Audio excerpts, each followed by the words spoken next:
বিশেষ খবর হলো, রাজ্যে আরও একবার এসআইআর করার প্রয়োজন আছে বলে বিজেপির রাজ্য সভাপতি শ্রমিক ভট্টাচার্য মন্তব্য করেছেন। হর ঘর তিরঙ্গা কর্মসূচি সফল করতে মুখ্যমন্ত্রী শুভেন্দু অধিকারী সকলকে এগিয়ে আসার আহ্বান জানিয়েছেন।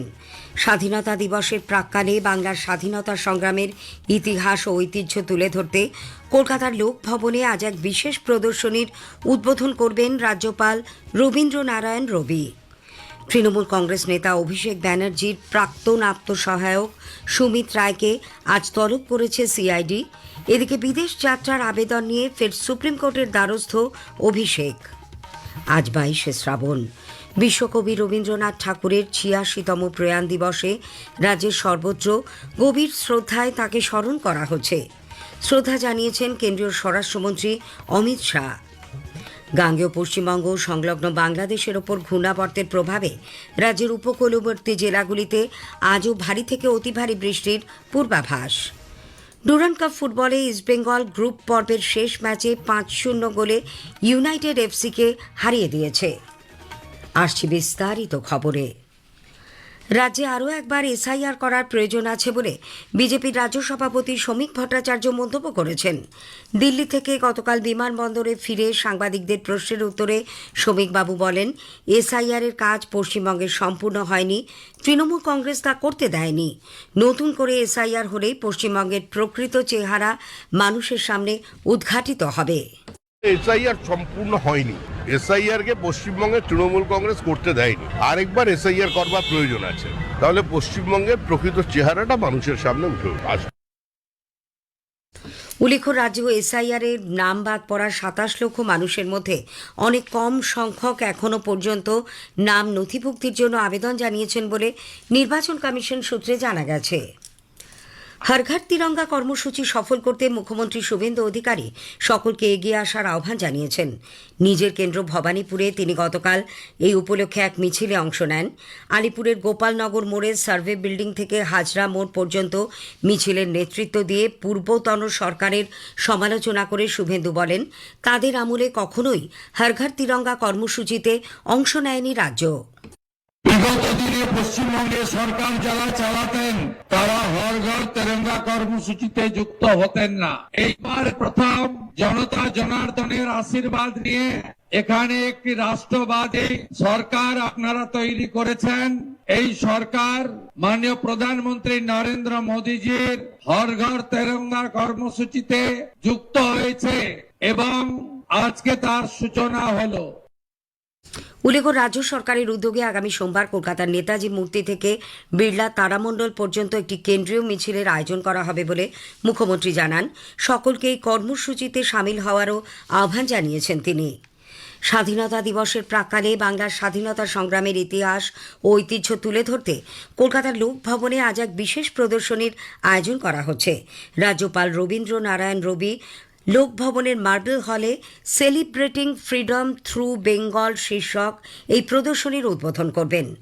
৯ই আগস্ট অর্থাৎ আগামীকাল থেকে ১৪ই আগস্ট পর্যন্ত সাধারণ দর্শক এবং পড়ুয়াদের জন্য প্রদর্শনীটি খোলা থাকবে। স্বাধীনতা আন্দোলনে বাংলার অবদান সম্পর্কে নতুন প্রজন্মকে অবহিত করতে প্রদর্শনীতে স্থান পেয়েছে স্বাধীনতা সংগ্রামের নানান দুর্লভ স্মারক। বিভিন্ন শিক্ষা প্রতিষ্ঠানের ছাত্রছাত্রীদের এই প্রদর্শনী দেখার আহ্বান জানানো হয়েছে। পঞ্চায়েত ও গ্রামোন্নয়ন মন্ত্রী দিলীপ ঘোষ বলেছেন, ভাইব্রেন্ট ভিলেজ প্রকল্পে সীমান্ত এলাকার উন্নয়ন ও নিরাপত্তা আরও সুদৃঢ় করা হবে। তিনি গতকাল নদিয়ায় পঞ্চায়েত ও গ্রামোন্নয়ন দপ্তরের বৈঠকের পর একথা বলেন। ভাইব্রেন্ট ভিলেজ কেন্দ্র সরকার বলেছেন বর্ডারের যত গ্রাম আছে, মাননীয় প্রধানমন্ত্রী বলেছেন ওটা শেষ গ্রাম নয়, ওটা আমাদের দেশের প্রথম গ্রাম। সেই হিসাবে সেই গ্রামকে স্বয়ং সম্পূর্ণ করা, সুরক্ষার দিক দিয়ে সম্পন্ন করা, যাতে বিদেশি আক্রমণ বিদেশ থেকে অনুপ্রবেশ যাতে না হয়, গ্রামের মানুষই প্রোটেক্ট করবেন এবং সব দিক দিয়ে গ্রামের মানুষকে সম্পন্ন করে গ্রামকে সুরক্ষিত করার ভাইব্রেন্ট ভিলেজ চলেছে। পঞ্চায়েতে নতুন কর বসানোর জল্পনা খারিজ করে দিয়ে দিলীপবাবু বলেন, জনসাধারণের উপর কোনো অতিরিক্ত কর চাপানো হচ্ছে না। তৃণমূল কংগ্রেস নেতা অভিষেক ব্যানার্জির প্রাক্তন আত্মসহায়ক সুমিত রায়কে আজ তলব করেছে সিআইডি। সকাল 10টার মধ্যে তাকে ভবানী ভবনে হাজিরা দিতে বলা হয়েছে। তবে আত্মগোপন করে থাকা সুমিত সেই তলবি নোটিশ হাতে পাননি বলে জানা গেছে। সিআইডির একটি দল সুমিতের খোঁজে তার টালিগঞ্জের বাড়িতে যায়, কিন্তু তিনি বাড়িতে না থাকায় সেই নোটিশ তাকে দিতে পারেননি তদন্তকারী আধিকারিকরা। সিআইডি সূত্রে জানা গেছে, পশ্চিম মেদিনীপুরের শালবনীতে একটি জমি প্রতারণার মামলায় জিজ্ঞাসাবাদের জন্যই তাকে ডেকে পাঠানো হয়েছে। এদিকে সুমিত রায় ইতিমধ্যে কলকাতা হাইকোর্টের দ্বারস্থ হয়েছেন। সুপ্রিম কোর্ট ও কলকাতা হাইকোর্টে একটি করে মামলায় তাকে আগাম জামিন মঞ্জুর করা হলেও আরও 4টি এফআইআর দায়ের রয়েছে সুমিতের বিরুদ্ধে। অন্যদিকে অভিষেক ব্যানার্জিও বিদেশ যাত্রার আবেদন নিয়ে ফের সুপ্রিম কোর্টের আবেদন জানিয়েছেন। কলকাতা হাইকোর্টের বিচারপতি সৌগত ভট্টাচার্য গত 5ই আগস্ট তার বিদেশ যাত্রার আবেদন খারিজ করে দেন। সেই নির্দেশকে চ্যালেঞ্জ করে শীর্ষ আদালতের দ্বারস্থ হয়েছেন অভিষেকের আইনজীবী। এদিকে কেন্দ্রীয় শিক্ষা প্রতিমন্ত্রী বিজেপি সাংসদ সুকান্ত মজুমদার বলেছেন, অভিষেক ব্যানার্জিও তার আত্মসহায়ক যে ধরনের কাজ করেছেন, ধীরে ধীরে তার নিদর্শন সকলেরই সামনে আসছে।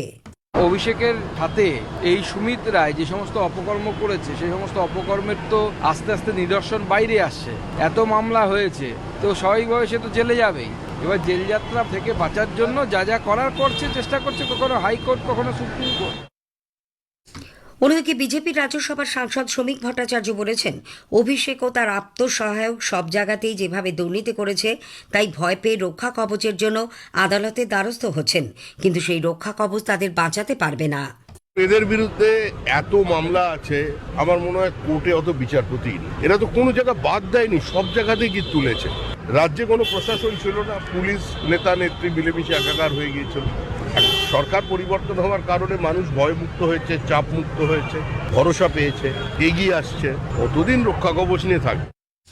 রাজ্যের অভ্যন্তরীণ নিরাপত্তা ব্যবস্থা আরও মজবুত করতে ন্যাশনাল সিকিউরিটি গার্ড এনএসজির শীর্ষ কর্তাদের সঙ্গে গতকাল বৈঠক করেন মুখ্যমন্ত্রী শুভেন্দু অধিকারী। 8 ঘণ্টারও বেশি সময় ধরে চলা ওই বৈঠকে নিরাপত্তা পরিস্থিতি, গুরুত্বপূর্ণ প্রতিষ্ঠানের সুরক্ষা, সন্ত্রাস দমন সংক্রান্ত প্রস্তুতি এবং বিভিন্ন নিরাপত্তা বিষয় নিয়ে আলোচনা হয়। রাজ্যে 20 জন পুলিশ ইন্সপেক্টরকে বদলি করা হয়েছে। এর মধ্যে জামাল হোসেনকে কাকদ্বীপ কোর্টের ইন্সপেক্টর করা হয়েছে। তিনি এর আগে সাঁতরাগাছি থানার আইসি ছিলেন। অন্যদিকে কলকাতা পুলিশের 3 ওসিকেও বদলি করেছে লালবাজার। আজ 22শে শ্রাবণ। বিশ্বকবি রবীন্দ্রনাথ ঠাকুরের 86তম প্রয়াণ দিবসে রাজ্যের সর্বত্র গভীর শ্রদ্ধায় তাঁকে স্মরণ করা হচ্ছে।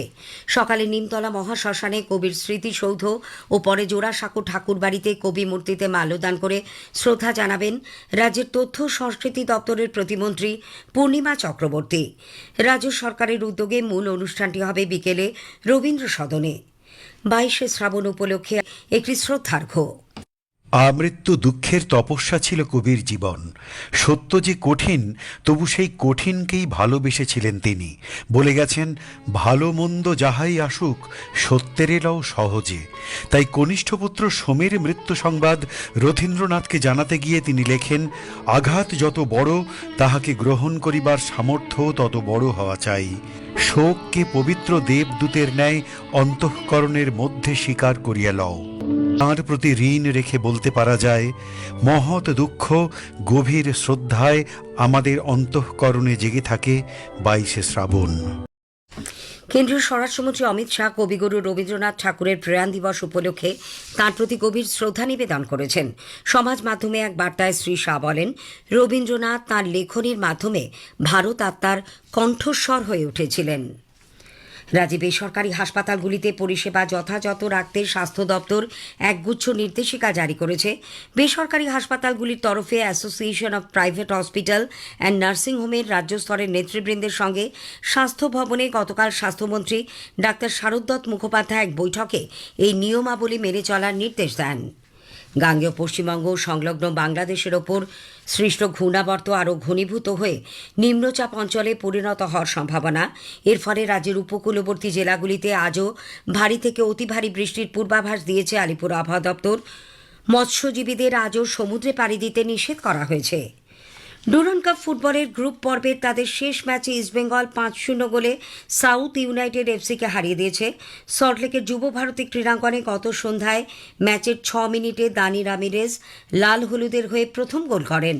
3 ম্যাচে 6 পয়েন্ট সংগ্রহ করে ইস্টবেঙ্গল গ্রুপ এতে দ্বিতীয় স্থানে রইল। এদিকে কলকাতা প্রিমিয়ার লিগ ফুটবলে মোহামেডান স্পোর্টিং আজ ক্যালকাটা পুলিশ ক্লাবের বিরুদ্ধে খেলবে। বারাসাত স্টেডিয়ামে খেলা শুরু দুপুর 3টে। স্থানীয় সংবাদ শেষ হলো।